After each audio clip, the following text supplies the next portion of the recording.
حضرت علی علیہ السلام نے فرمایا، اپنے وہ نہیں ہوتے جو رونے پر آتے ہیں، بلکہ اپنے وہ ہوتے ہیں جو رونے ہی نہیں دیتے۔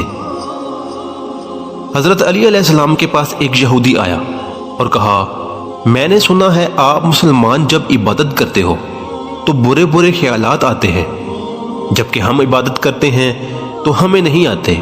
حضرت علی علیہ السلام نے جواب میں فرمایا، اگر ایک گھر فقیر کا ہو اور ایک امیر کا تو چور کہاں جائے گا؟ یہودی نے کہا، امیر کے گھر میں جائے گا۔ حضرت علی علیہ السلام نے فرمایا، تبھی تو شیطان ان کو ستاتا ہے جن کے دل میں اللہ ہے، جن کے دل میں اللہ نہیں ہوتا وہاں شیطان کا کیا کام؟ اگر کوئی شخص اپنی بھوک مٹانے کے لیے روٹی چوری کرے تو چور کے ہاتھ کاٹنے کی بجائے بادشاہ کے ہاتھ کاٹے جائیں۔ رزق کے پیچھے اپنا ایمان خراب مت کرو، کیونکہ رزق انسان کو ایسے تلاش کرتا ہے جیسے مرنے والے کو موت۔ جب لوگ آپ کو اپنی اوقات دکھائیں تو آپ کو یقین کر لینا چاہیے کہ وہی اس کی اصل اوقات ہے۔ آنسو کا ہر قطرہ دنیا کی ہر چیز سے زیادہ مہنگا ہے، لیکن کوئی اس کی قیمت اس وقت تک نہیں جان سکتا جب تک وہ اس کی اپنی آنکھ سے نہ نکلے۔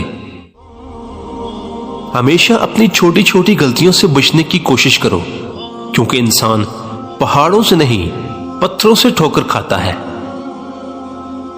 دوست کی غلطی ریت پر لکھو تاکہ پانی اسے مٹا دے، اور دوست کے احسان پتھر پر لکھو تاکہ کوئی اسے مٹا نہ سکے۔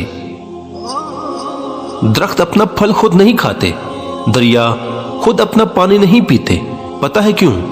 کیونکہ دوسروں کے لیے جینا ہی اصل زندگی ہے۔ زندگی میں ہمیشہ اپنے چاہنے والوں کو اپنی کمی محسوس کراؤ، مگر یہ دوری اتنی لمبی نہ کرو کہ کوئی آپ کے بغیر جینا سیکھ لے۔ انسان چہرہ تو صاف رکھتا ہے جس پر لوگوں کی نظر ہوتی ہے، مگر دل کو صاف نہیں رکھتا جس پر اللہ کی نظر ہوتی ہے۔ جس گھر میں چڑیا گھونسلہ بنا دے تو سمجھ جاؤ کہ تمہارے گھر میں کوئی بڑی خوشی آنے کے قریب ہے۔